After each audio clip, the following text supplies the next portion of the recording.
We're bringing you this presentation today because of the virus, and we can't all get together and sit and have a chat, so we thought if we give you a presentation on the immune system and you can watch it at home in your own time, and it'll be quite safe for you. So today we're talking about the immune system.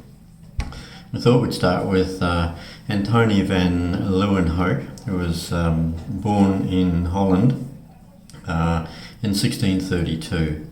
He was the first person to actually observe bacteria back then. He had a draper shop, and he used to make microscopes so that he could check out the weave of his cloth, and then he moved on to looking at everything else under his microscope, and he discovered bacteria. He called them animalcules, which means small animal. That's a replica of one of his early microscopes. How he looked through that, I have no idea, but he managed to find bacteria by looking through it. Sometime later, John Snow came.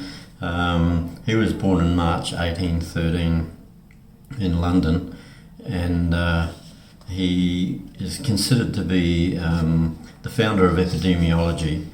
The people were dying of cholera in the area in London where he lived, a place called Broad Street, and he traced the problems back to bacteria getting into the water system and being extracted by the pump. People would come down in those days and get their water from the pump, and they'd contract cholera, and of course a lot of them died. So he actually believed it was the bacteria, and he got the handle taken off the pump. The town officials came and took the handle off the pump, and the cholera epidemic at that time started to recede. He went against popular thought in the day. They believed back in those days that these deaths were being caused by bad air, and he proved that it wasn't. It was coming through the water. So once they removed the handle, things started to improve. Once the condition subsided, the officials didn't really believe it was coming through the water. They still thought it was the bad air, or miasm as they called it in those days, and put the pump handle back on, and people started to get sick again.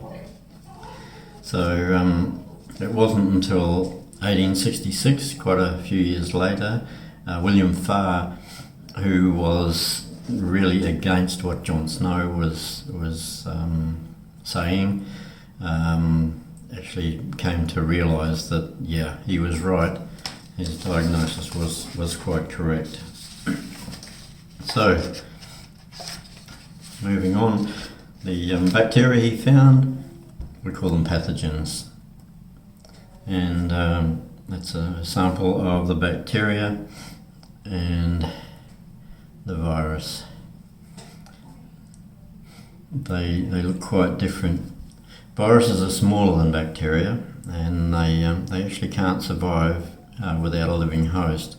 It's a few samples there of the different viruses: the herpes virus, the HIV, Ebola is that long stringy one, bit strange looking, some of them, but they can cause a lot of damage.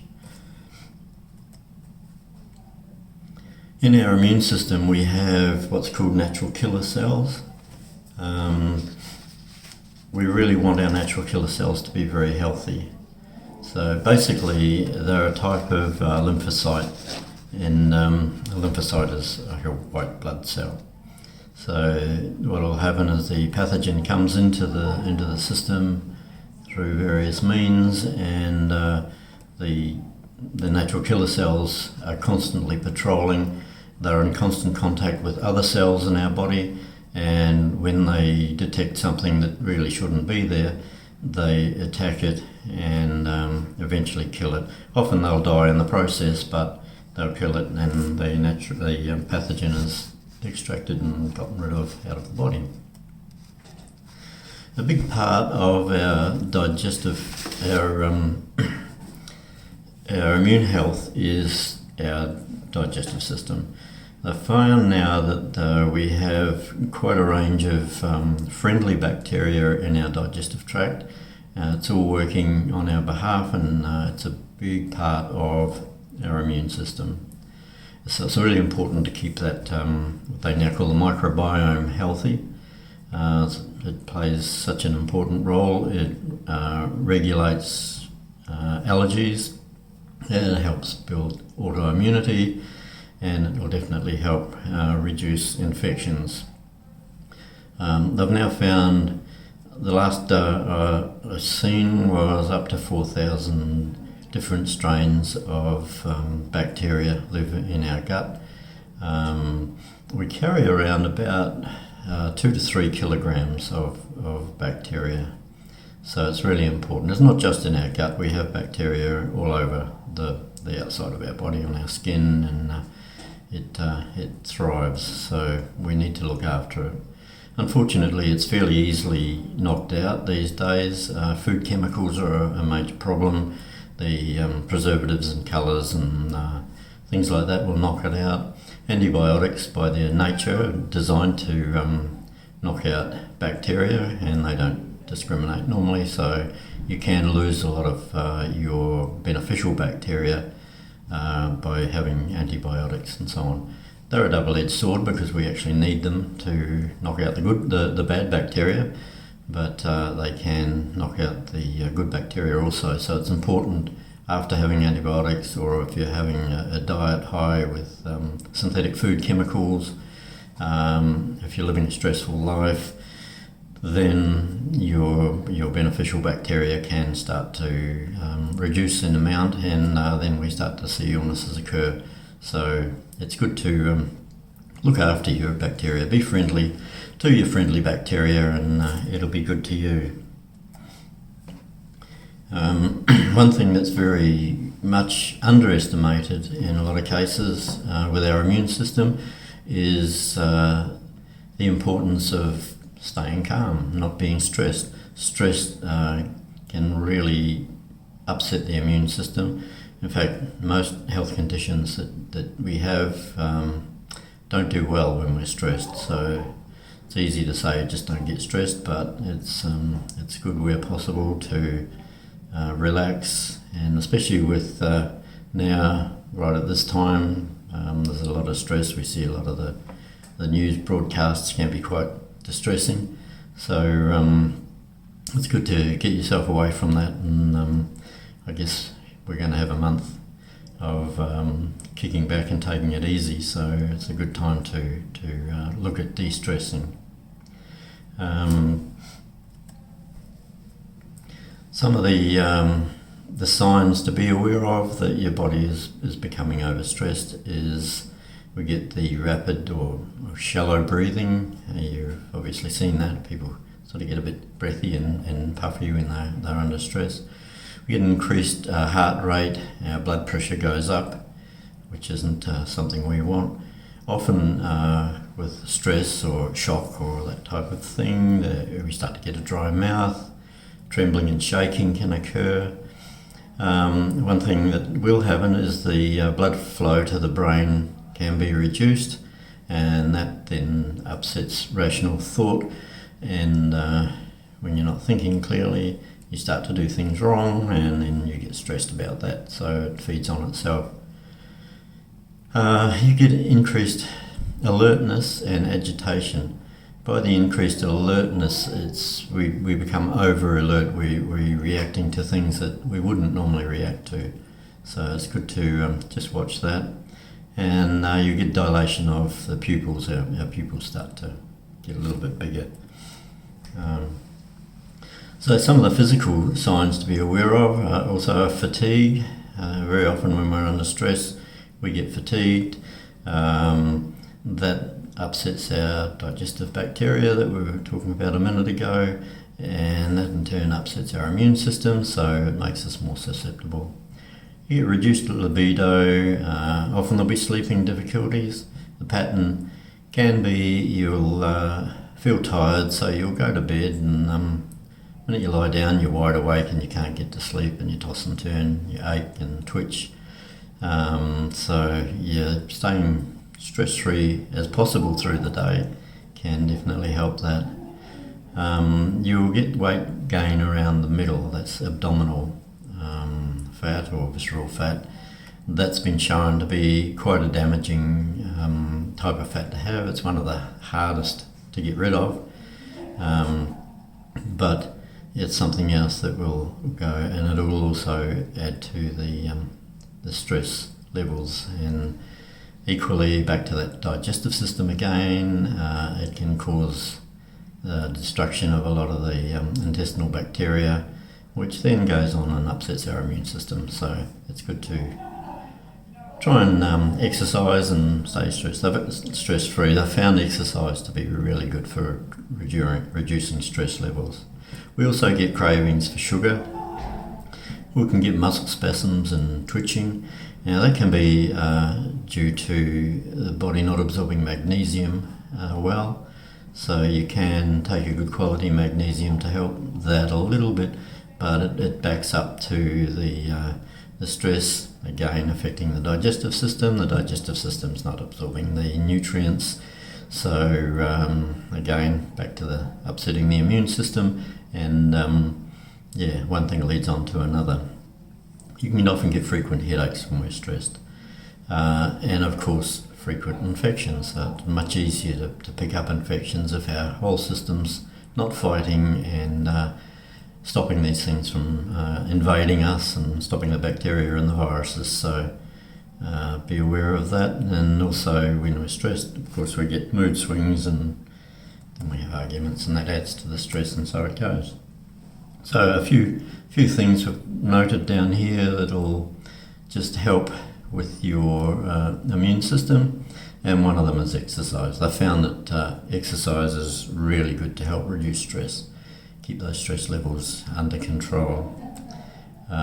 Pets, in a lot of places in the world now, they're suggesting you take pets and have them in old people's homes and things like that, in hospitals and so on, because they realise how beneficial it is to have a pet. It's kind of nice having a cat curl up, go to sleep on your lap, or a dog resting his head on your knee or something like that. So yeah, if you've got a pet, that's the right thing to do. Sleep and relaxation, most important. It's important the rhythm of our sleep, getting to bed early and waking early. I've found if we upset the circadian rhythm, which means our whole system goes out of balance, and that can definitely upset the immune system. So the old saying, early to bed, early to rise, makes a man healthy, wealthy and wise. That's possibly, I don't know how wealthy you'll end up, but it's well worth getting good relaxation, good quality sleep, and at a sensible hour, not going to bed at 1 or 2 in the morning and thinking that you've had your 8 hours because you wake up at 11 or 12 during the day. But just sensible sleep patterns so important. Also, a positive attitude is so important for getting the immune system, or keeping the immune system healthy.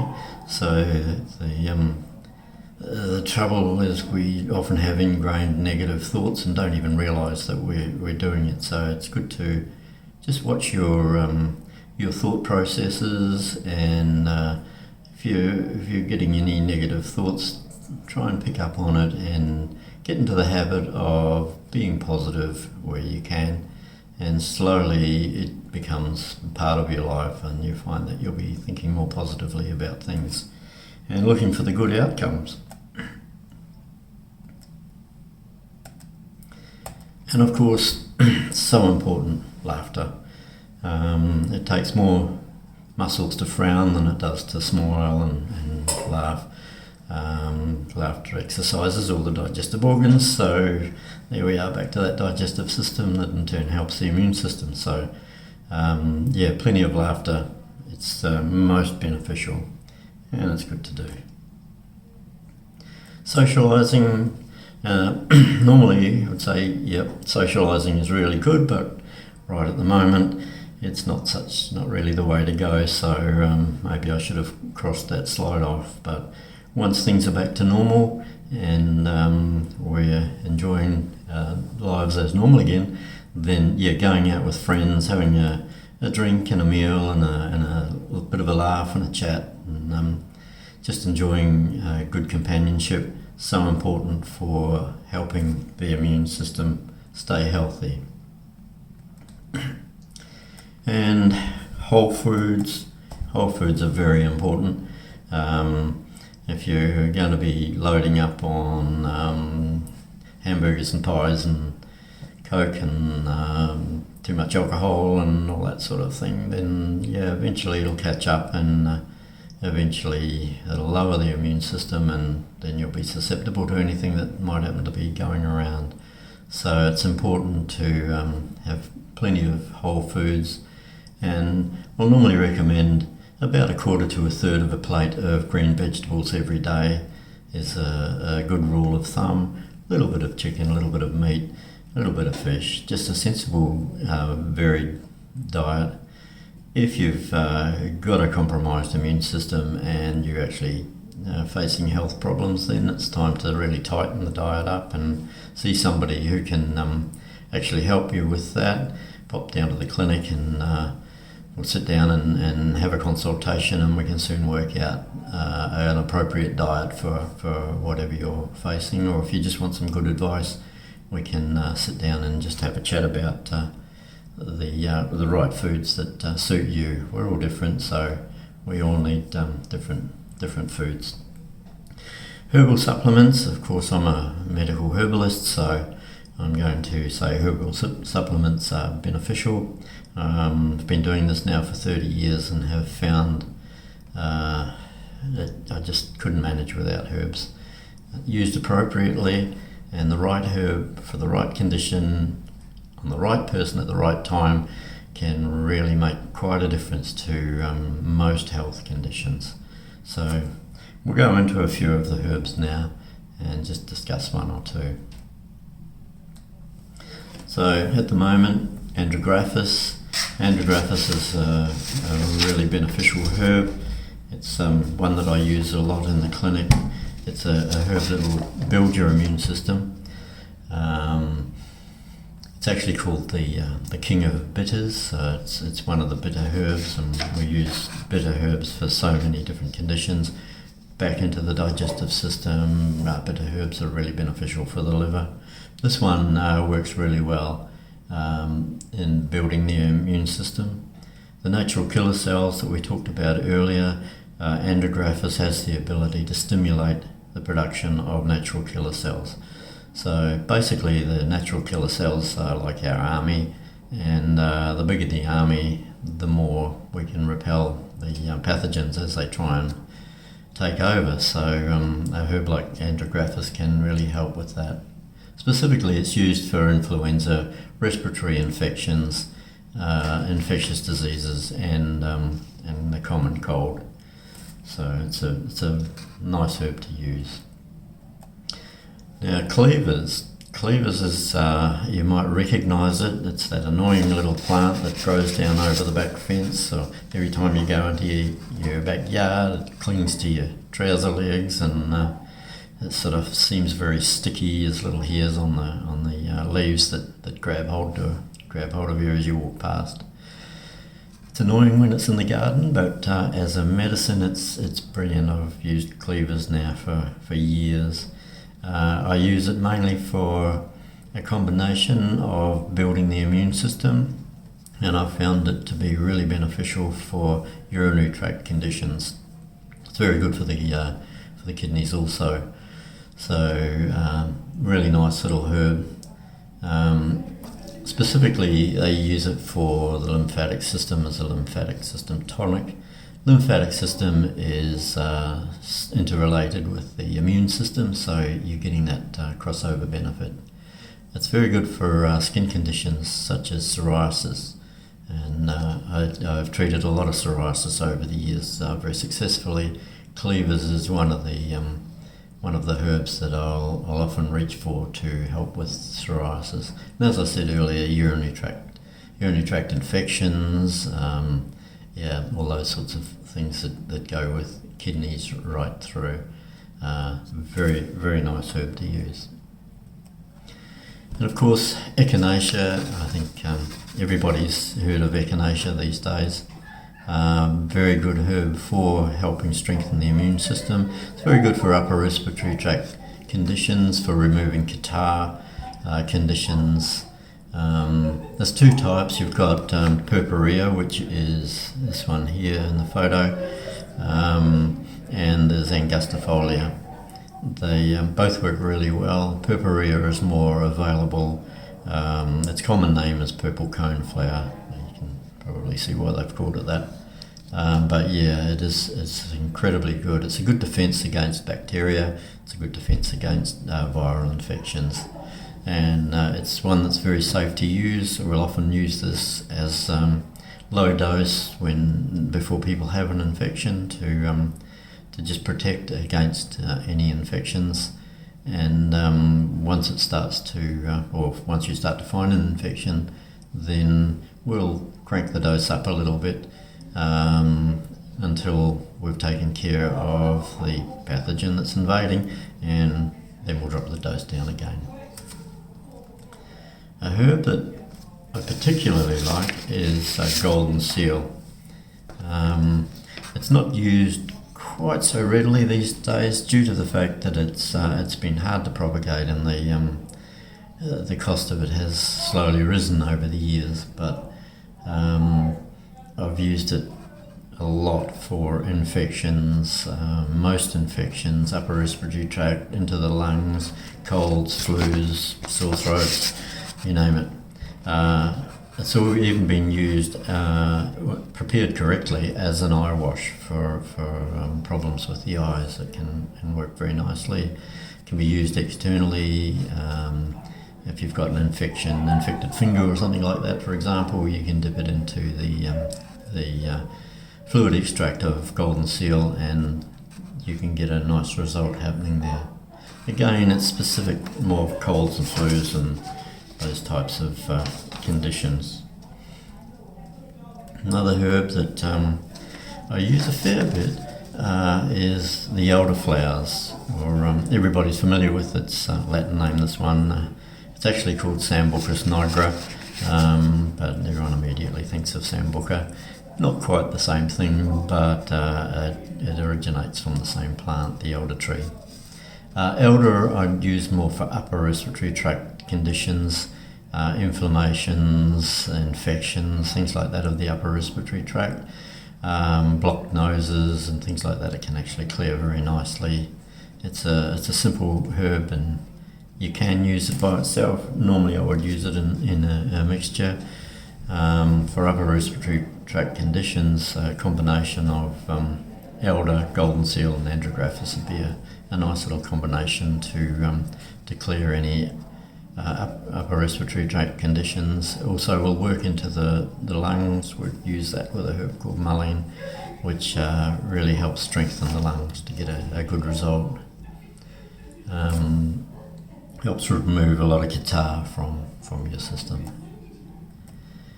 Then we have licorice. Licorice is one of those herbs that it's almost a bodily tonic. You can use it for so many different conditions. They call it the ambassador. Basically, it's the herb that potentiates the benefit of other herbs that you put it with. So if you really want to get your herbs working, you put some licorice into the mixture, and not only does it make it taste better, it gives you a better benefit from the other herbs that you're using. It's often used for throat, bronchial infections, any immune deficient state. You use the licorice. It's actually commonly used in mainstream medicine or allopathic medicine. It'll be used in cough mixtures. You'll see it quite a lot. So probably well familiar with the taste of licorice. Some people love it, Some people don't like it so much, but it's an incredibly well-balancing herb. And lastly, for the herbs, we've got passiflora or passion flower. I'm actually going to read this to you because I found it was quite interesting. Nicholas Monades of Seville discovered passiflora in the hills of Peru. Now, this was back in the days of the conquistadors. He saw the 5 wounds of Christ in the stamens, purity in the white colour, and heaven in the blue, the 3 nails of the cross in the 3 styles, a hammer in the ovary of the flower, a crown of thorns in the corona, and the 10 true disciples in the 10 petals. So he called it passiflora or passion flower. Used this herb, well, I put it in the immune system talk, is we use it to calm things down, so to take care of the nervous system, so that it gives the immune system a bit of recovery time. It helps reduce the stress. Incredibly good herb to be used in cases of insomnia. If you're having trouble, or as I mentioned earlier, you might go to bed and lay down and want to go to sleep, but you're wide awake. Passion flower is a really good herb to just help you drop off to sleep and get a good night's sleep. Wake up feeling quite refreshed in the morning. There's a whole range of herbs that we can use. This is just a very small handful that I've put together for this talk, but there are hundreds of herbs, and combining them in different ways gives us different results to take care of many different conditions. So that's the end of the talk for today. If we can help you in any way, or if you're concerned, or if you want to get hold of any of the herbs to help build your immune system, especially through this time, don't hesitate. Ring True You Wellness Clinic, or email us at the website, and we can always package up some herbs and send them out. I'm happy to talk to you on the phone or on a Skype type consultation, and we can be very specific about the type of program that I can suggest for you. And in this time, we'll try and keep everybody as well and happy as we possibly can. Thank you for listening today, and I hope to see you in the clinic.